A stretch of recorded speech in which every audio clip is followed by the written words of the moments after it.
महिनामा यो ठन्नी बढी गयो हिउँदका चोटमा छैन आड अढाइसो कति किनलाई त्यो स्याउलाका गोठामा रातभरि बलसत्व पानी पर्ने बिहान बहुत स्याठिने यिनैले दुध धेर दिएनन् भनेर गोठालाले च्याठिने खोले पकाउनु अलिकति थोरै पानी थपेर धेरै जम्रा टिपी सुसार गर्नु तिनको गएर भैँसी मेरै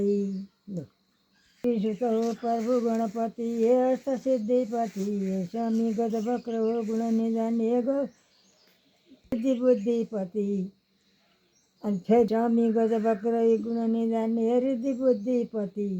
अनि साइला मोधर एकदन्त बिजुली झैँका चढकले खाने मेरा दुःख तरफ फिरुन्न धरती संसार सब देखने शिरमा शशी लाउने मृग लिने तीन नेत्रले सोधिने अनन्त सेवक महु ज्ञान बक्सियोस् वीर हुने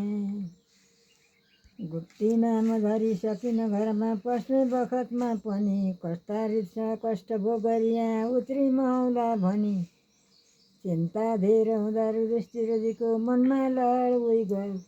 सम्झी झट्टता जगत जननीको ताप गर्न लाग्नु भयो मालिक 14 भनी जो भगवती खातिर बर्दैमा गइन् लीला गर्नुभयो सोमतीजीका कोखबाट पैदा भइन् कंसैले गाई मार्नको मन गरी हातमा उठाए जसै विभूतकी शरीर धरी गगनमा उठ्नु भयो झर तसै माला दिव्य र दिव्य वस्त्र जसका खड्गै छिन् हातमा पनि पर्वा छन् तिन लोकमा भगवती बोइनी हरिकी भनी शुभ होस् चिरञ्जीवी शुभ होस् चिरञ्जीवी रहोस् आइरात रहोस् जोघरी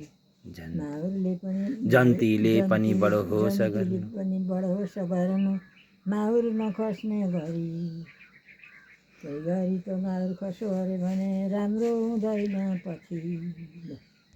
ल भन्नु के भन्नु है नरमाया खतिवडा 98 वर्षकी भएँ घर दराय टार ओखलढुङ्गा माने गाउँ